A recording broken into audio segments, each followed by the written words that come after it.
कुछ कहानियाँ सिर्फ सुनने के लिए नहीं होती, वे महसूस की जाती हैं, जिया जाता है उन्हें। यह कहानी है उस लड़की की जिसे नौकरानी की बेटी कहकर ठुकराया गया था, लेकिन वक्त ने ऐसी करवट ली कि वही नाम अब सम्मान की पहचान बन गया। माँ का गर्व, एक संघर्ष की दास्तान।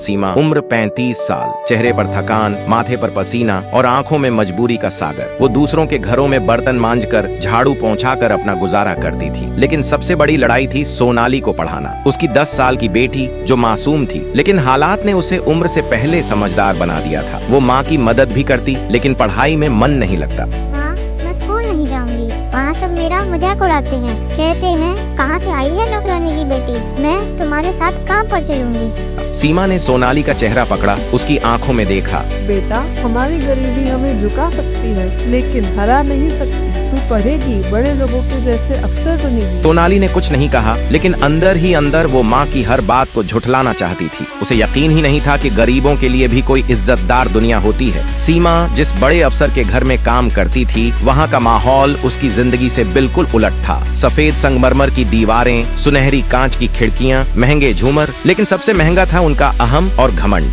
अफसर साहब और उनकी बीवी सीमा से ऐसे पेश आते जैसे वो कोई इंसान नहीं बल्कि एक मशीन हो। पर सबसे क्रूर था उनका 12 साल का बेटा आदित्य। उसके लिए सीमा और सोनाली कोई इंसान नहीं, बस दो खिलौने थे जिनका वो कभी भी मजाक उड़ा सकता था। वो एक दोपहर थी जब सीमा और सोनाली ने पूरे दिन की मेहनत के बाद खाना खाने के लिए जमीन पर एक कोने में बैठने की इजाजत मांगी। उन्हें बचा हुआ खाना दिया गया, लेकिन भूख किसी भी शान और शौकत से बड़ी होती है। जब दोनों माँ बेटी खाने के पहले निवाले के लिए हाथ बढ़ा रही थीं, तभी अचानक ग्लास से झाग भरा गंदा पानी उनके खाने पर गिरा। सोनाली की आंखों में आंसू थे, लेकिन इस बार दर्द से नहीं, गुस्से से। तुमने ऐसा क्यों किया? सीमा ने हिम्मत दिखाई और शिकायत करने अफसर की पत्नी के पास गईं, लेकिन जवाब मिला, जब वो पानी डाल रहा था तो तुमने अपना खाना हटाया क्यों नहीं? आदित्य हंसते हुए बोला, तुम नौकर हो, तुम्हारा हक क्या है हमारे घर का बचा हुआ खाना खाने का?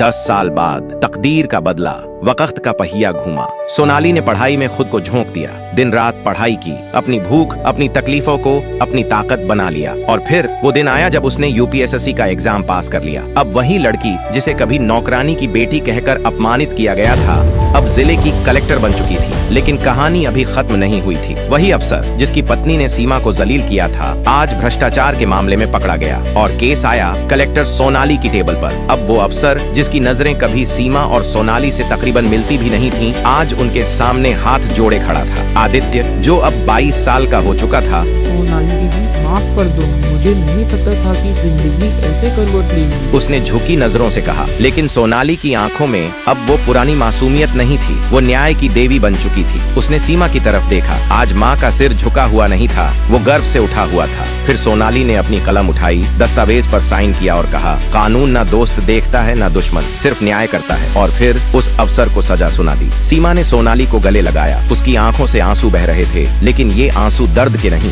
गर्व के थे।